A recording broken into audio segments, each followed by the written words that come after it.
कहानी का शीर्षक है मानसिक अपंगता। मानस के मन में यह हीन भावना थी कि वह गांव के सरकारी हिंदी माध्यम स्कूल में पढ़ता है। उसे लगता था कि शहर के प्राइवेट अंग्रेजी मीडियम स्कूलों के मुकाबले उसकी शिक्षा कमतर है, उच्च पद पर चुने जाने के अवसर कम हैं व उसकी सफलता का अनुपात कम होगा। उसके पापा उसको कई बार समझाते थे, कहते थे कि शहर के अंग्रेजी माध्यम में पढ़े सभी छात्र सफलता के शिखर पर नहीं पहुंचते हैं और ना ही गांव के सरकारी हिंदी मीडियम में पढ़े सभी छात्र असफलता के अंधेरों में हैं। अच्छे मनुष्य बनो, इसी पर सफलता अधिक निर्भर है। यदि किसी कारणवश सफलता नहीं मिली तो भी जीवन सफल हो जाएगा। अंत में सफलता मायने रखती है, सफलता नहीं। उसने अपने आसपास देखा, पापा की बातें सत्य थी, किंतु उसके मन से हीन भावना और संशय दूर नहीं हुए। उसे लगता था कि शहर में बड़े घर में पैदा होने वाले लोग बहुत भाग्यशाली हैं, अच्छे स्कूल में पढ़ते हैं और बड़ी बड़ी नौकरी पाते हैं। पापा ने उसे बहुत समझाया, अपना व्यवसाय करने के लिए अंग्रेजी से अधिक क्षेत्रीय भाषा व बोली आवश्यक है। सरकारी नौकरी के लिए भी सभी भाषाएं बराबर हैं। केवल कुछ प्राइवेट नौकरियों के लिए नौकरी लगते वक्त हो सकता है अंग्रेजी भाषा बाजी मार लेती हो, किंतु टिके रहने व पदोन्नति के लिए भाषा नहीं काम चाहिए।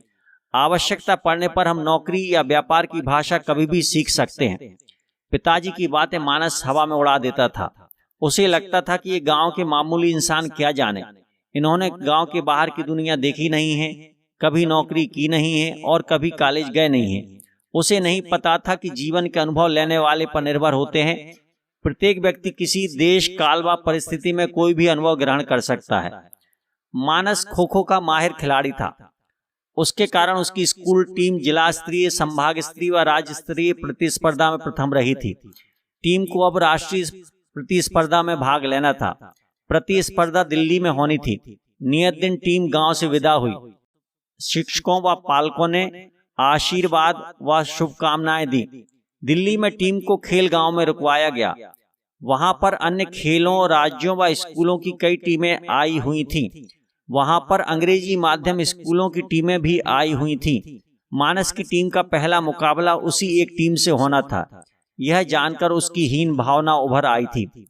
सुबह खेलों का औपचारिक शुभारंभ हुआ। सब टीमों ने मार्च पास्ट किया। कार्यक्रम की मुख्य अतिथि सुश्री शक्ति थी। शक्ति जी का एक पैर दुर्घटना में कट गया था। इसके बावजूद उन्होंने एवरेस्ट पर्वत पर सफलतापूर्वक चढ़ाई की थी। स्वागत भाषण में उन्होंने कहा, पर्वत और उनके शिखर किसी को आने से नहीं रोकते।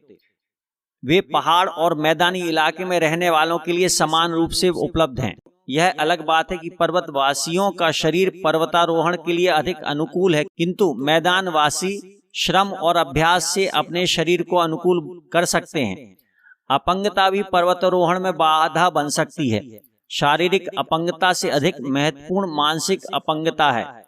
सर्वांग व्यक्ति अगर मानसिक अपंग है तो वह पर्वतारोहण नहीं कर पाएगा, और अगर शारीरिक अपंग व्यक्ति मानसिक रूप से सबल है तो वह पर्वतारोहण कर लेगा। मानसिक रूप से सबल हम प्रबल इच्छा शक्ति, छोटे छोटे संकल्प पूरा करके सतत श्रम और अभ्यास से बन सकते हैं। आप सभी को प्रतिस्पर्धाओं हेतु शुभकामनाएं। मानस का श्रम और अभ्यास तो था ही, उसमें संकल्प और प्रबल इच्छा शक्ति जागृत होने लगी।